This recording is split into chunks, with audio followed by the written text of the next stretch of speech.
to national statistics, nearly half of all marriages will end in divorce. And even the most amicable of splits can take a toll on the kids.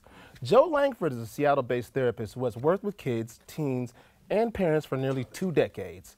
He's here now to help ease the trauma of separation for divorce on kids and families. And thank you for being here, first of all, Joe. Absolutely. Thanks. Yeah. Now, me being a kid that grew up in Generation X, it seems like divorce was way more prevalent than it was in the previous generation. And I can only imagine where the situation is now. Is it on the same trajectory? Actually, it seems like the divorce rates are starting to come down a little bit. I think because people are kind of waiting till later ages to marry. People aren't getting married like in their early 20s so much anymore. So it's kind of throwing off the statistics. But it's still ridiculously high. Like you said, it's somewhere around 50%. Yeah, and I know that it's always a terrible toll on the family, especially with kids and young kids.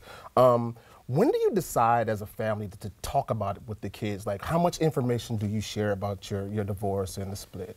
I think that's a rough one. I think you share enough information that to help reduce the stress on the kids. So kids are tied into stuff. They understand when something's going south, when something's going wrong. So I think a good tip for parents is to let them know what's happening. Not all the gross, gory details, but just enough information so that they can start to wrap their brains around it. Ironically, I think when kids are surprised by divorce, they're more likely to be traumatized by it. The kids that see the arguments and see the fights and then a divorce happens, that makes some kind of terrible sense to them. But the ones where it just comes out of nowhere, those are the kids that are more likely to have a hard time. Right, and I've seen some ugly divorces where, kids are put in a situation where they feel like they have to choose a parent or one or the other. That's a terrible situation to get in, and you recommend avoiding those kind of situations. Definitely. I think, there's no clean breaks necessarily. I think any kind of time that someone puts a barrier between the kid's relationship with the other parent, unless there's some kind of clear safety issue, around health or violence or something like that. We don't want to create barriers for the kids seeing the other parent at any time, because that will always kind of come back around and bite you. Now you talk about, you're looking at a family now that's split up, mom and dad are not together for whatever reason that may be. Kids are obviously affected. You've spoken about creating a new reality for the family. Now, what do you mean by creating a new reality? Obviously it's not the same because mom and dad aren't going to live in the same house, but what do you mean when we talk about a new reality? Well, for the kids, their whole world just kind of does that, right? So we want to try to, it's good practice, I think, to give kids something else to do as well, like joining a new club, a new art program, or a new sports league, or something like that.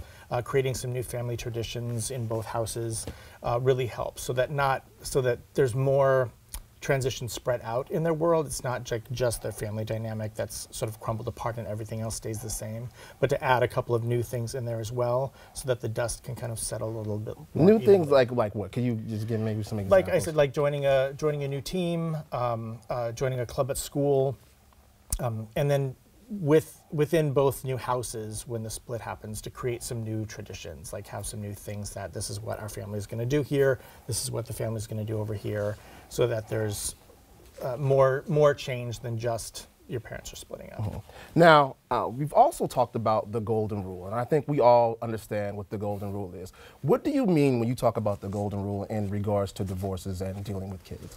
I think, treat your ex the way you want to be treated. So anytime that, like I said, creating barriers between the parents. So any like accusations, insults, I encourage parents to kind of keep that stuff close to the vest.